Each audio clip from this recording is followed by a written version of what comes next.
పిల్లలు, రేపు గురు పౌర్ణమి, దానికి తోడు గురువారం కూడా.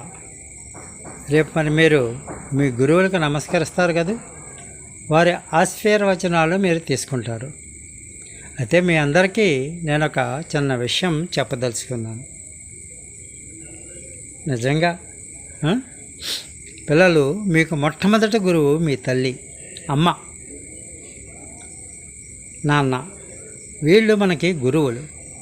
కాబట్టి మీరేం చేస్తారంటే, రేపు స్కూల్కి వెళ్ళే ముందు అమ్మకి, నాన్నకి, స్కూల్కి వెళ్ళే ముందు ఏంటి, రేపు లేచిన వెంటనే అమ్మకి, నాన్నకే నమస్కరించండి. మాతృదేవో భవ, పితృదేవో భవ, గురుదేవో భవ.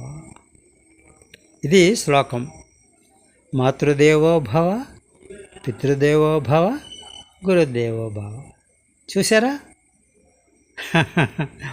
ఆర్యుల నుంచి వస్తుంది ఇది. అయితే అమ్మ మనకు దైవం, గురువు అనేని స్నేహితురాలు.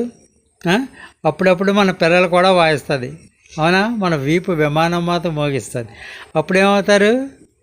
అప్పుడు కూడా గురువే, మనకి నేర్పడానికి అమ్మలా చేస్తుంది. ఓకేనా? రేపు గురు పౌర్ణమి. మొట్టమొదటగా తల్లిదండ్రులకు నమస్కరించండి మీరందరూను. సర్వే జన సుఖినో భవతు. కృష్ణం వందే జగద్గురుం.